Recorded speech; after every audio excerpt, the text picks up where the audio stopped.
Welcome to It's About Time, and thank you for watching us. Let's dig into the Victorian era, a time often remembered for progress, invention, and empire. What was it really like to be poor in the 19th century? How much did workers earn?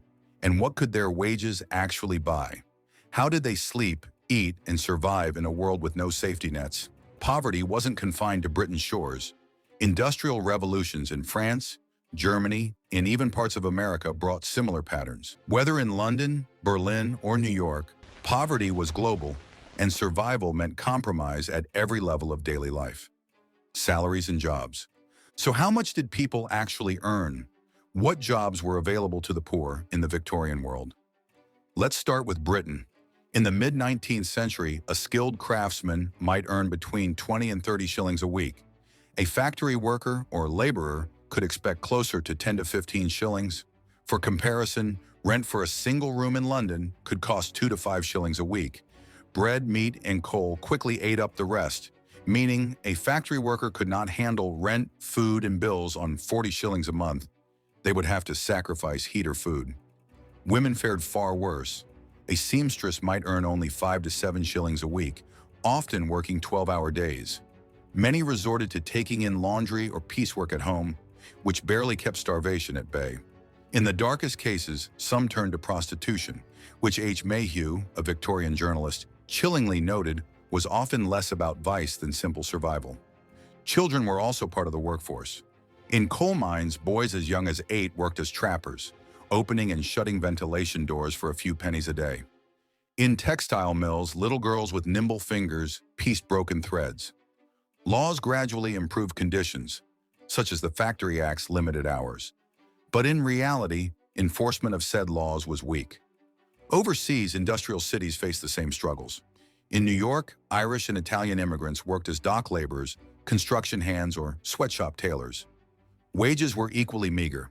A longshoreman might earn $1 a day, barely enough to pay for a tenement room. In Berlin, factory workers earned the equivalent of 15 to 20 marks a week, with similar struggles to afford rent and food. Some jobs offered slightly better prospects: railway porters, clerks, or skilled carpenters. But these were rare. For the vast majority, life was a balance of constant labor, low pay, and little security. One illness, one accident, or one missed day of work could push a family into destitution. Living costs and daily survival. What did these wages actually buy? Let's imagine a working family in the 1850s London.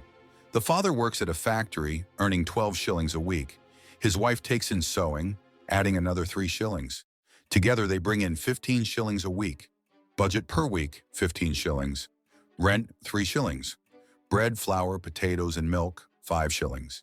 Meat, when they could afford it, 2 shillings. Coal for heating and cooking, 1 shilling. Candles and soap, another 1 shilling. That leaves just 3 shillings to clothe the children, save for emergencies, or pay for doctor's visits. And remember, there were no free hospitals, no welfare programs, and no unemployment benefits. Charity or the dreaded workhouse was the only fallback. Life in the workhouse was deliberately harsh, designed to deter people from seeking help. Families were split apart. Meals were plain, often just bread and gruel. Conditions were regimented and demeaning. Charles Dickens captured this cruelty vividly in Oliver Twist. Outside the workhouse, survival strategies included pawning belongings, sharing rooms with strangers, being homeless, and eating the cheapest foods possible. Many diets consisted mainly of bread and dripping, fat skimmed from meat. Malnutrition was rampant. In Paris and Berlin, working-class diets were similarly basic: bread, potatoes, cabbage, and beer. In America, immigrant families in New York often lived on bread, salted pork, and cheap whiskey. Fresh fruits, vegetables, and dairy were luxuries because every penny mattered, and a loaf of bread might cost 2 or 3 pence. A pint of beer, a penny. Coal for a single fire, another penny. Debt was common, winters were hard, and disease and hunger was everywhere. This was a life lived on the edge. 1 week's wages away from disaster, homes, and sleeping rituals. Let's step inside the homes of the poor. For many families, home was just a single room in a tenement building. In London's East End, thousands lived in crumbling, overcrowded lodging houses. Privacy was non-existent. Sanitation was minimal.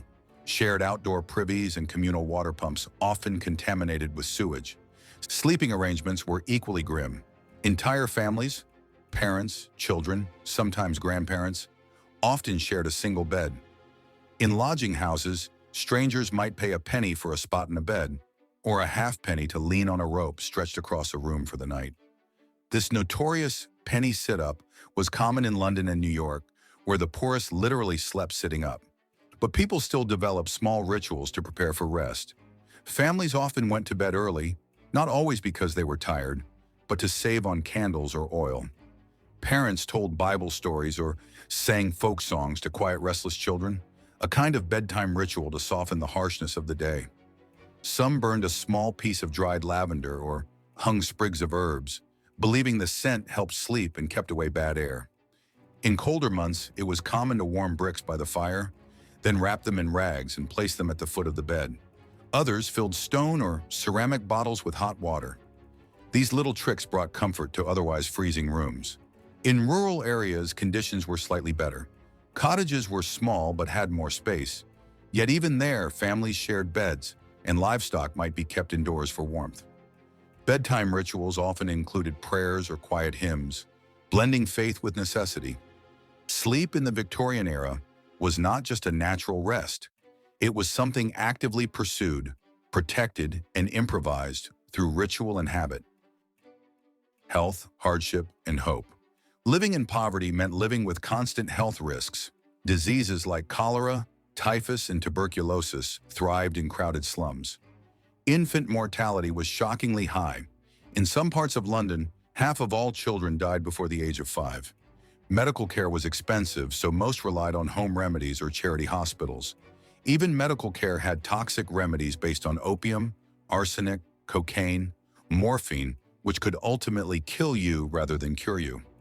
Work-related injuries were common: crushed hands in machinery, lung diseases from coal dust, or deformities from long hours of child labor.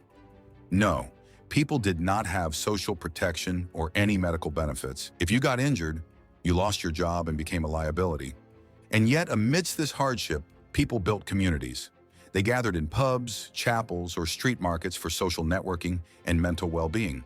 They supported each other through informal networks of borrowing, lending, and caring for each other's children. Reform movements gradually brought change. Public health acts improved sanitation. Trade unions fought for better wages and hours with safer work environments. Education acts gave children access to schooling and specializing in skilled jobs for a better income. By the end of the Victorian era, conditions were slowly improving.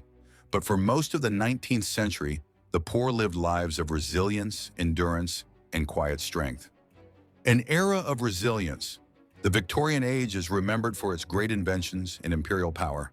But behind the railways and palaces were millions of ordinary men, women, and children living in poverty.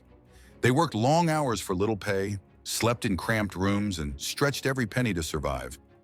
Their story is not just one of hardship, but of resilience. Understanding their lives reminds us that history is not only about queens and empires, but about the struggles and endurance of everyday people who get things done and prepare the field for future generations. Thank you for watching. Please leave a comment for feedback and press subscribe to support the channel so we can uncover more captivating stories and facts from the past. It's about time.